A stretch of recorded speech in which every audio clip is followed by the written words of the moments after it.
What's in a name? Well, in the case of Skulls Unlimited in Oklahoma, pretty much everything. They process more animal skulls and full skeletons than anyone else in the world. The animals these bones come from are, of course, dead, but cleaning and preparing them takes a lot of very live, very creepy critters. What is this?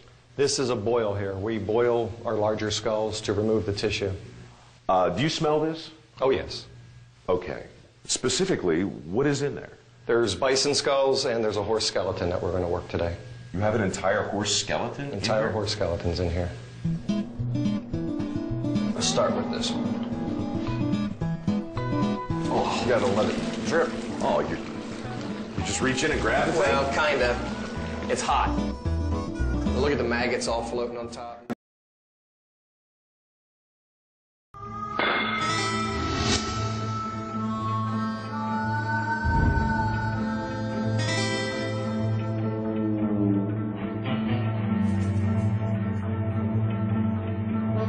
My grandfather was a cattleman, and that's what I grew up doing. He believed that the way you work cattle is horseback, and I wouldn't do it without the horses. I'm not saying that more conventional ways are not okay or you can't get the job done, but we certainly prefer a horseback. We just think it's the most stress-free, quietest way to work cattle. I believe truly that God put cattle on this earth to utilize forage and horses on the earth to work and manage cattle.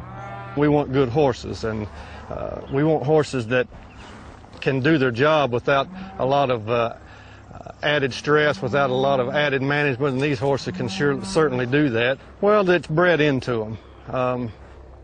You know, the siren dam need to be cow horses, need to be cow-bred horses, and the horses that are bred that way, I truly believe they understand cattle. They understand where to be and when to be there.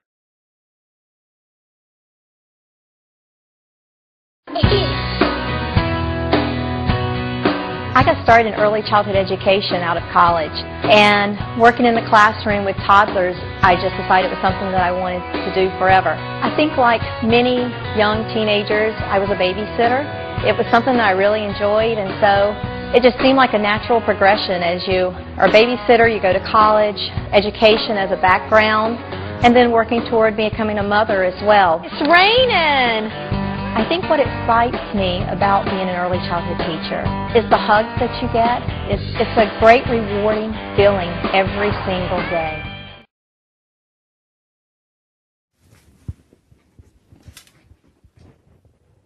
It's the lawyer who tries lawsuits, and that is when somebody has a dispute in a civil case, that's the person that represents the person who has sued. And there's also a trial lawyer representing the person who has been sued. In the criminal context, it's the prosecutor or the defense attorney. You have a very high ethical obligation to your client and to the legal system as a whole. You have the obligation, of course, to do your best, but to do it honorably and appropriately within the bounds of the law and your ethics. You're obviously trying to do the best you can for your client, which is to either win a lawsuit one way or the other or settle it favorably.